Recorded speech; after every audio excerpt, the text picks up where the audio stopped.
প্রকৃতিতে বসন্ত আসলেও শীতের আমেজ রয়েছে দিনাজপুরে। এরই মধ্যে সূর্য ওঠার সাথে সাথেই রোগীদের ভিড়। নামমাত্র মূল্যে চিকিৎসা সেবা নিতে এসেছেন দূর দূরান্ত থেকে।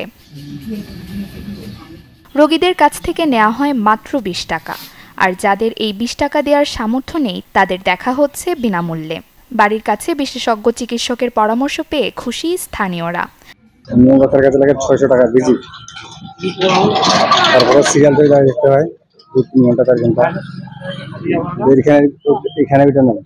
অনেকেই অনেক রোগী আমরা ওনার চিকিৎসার মাধ্যমে বেশ একটা উপকৃত হয়েছি।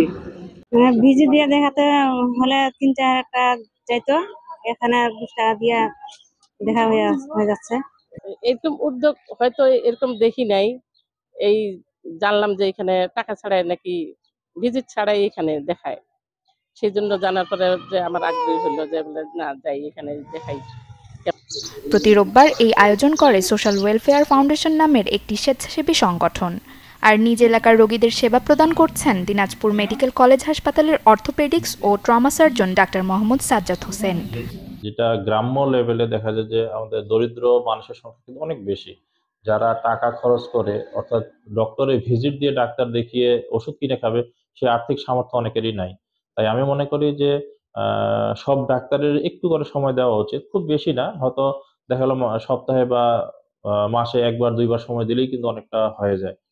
তো এক্ষেত্রে আসলে সব ডাক্তারই একটু এগিয়ে আসা উচিত, কারণ নিজের দায়িত্ববোধ থেকে হোক বা এলাকার মানুষের যে হক, সেই হক আদায় করার উদ্দেশ্যেই হোক, সবার এগিয়ে আসা উচিত।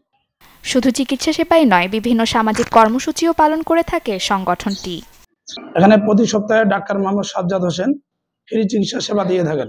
আমাদের সোশ্যাল ওয়েলফেয়ার ফাউন্ডেশনের উদ্যোগে সমাজের যে বিভিন্ন কর্মকাণ্ড, সামাজিক যে কাজকর্মগুলো আমরা এগুলো করে থাকি, তার মধ্যে আমাদের ডাক্তার সাহেব উনি একটা উদ্যোগ নেন যে এখানে ফ্রি চিকিৎসা সেবা প্রদান করবেন।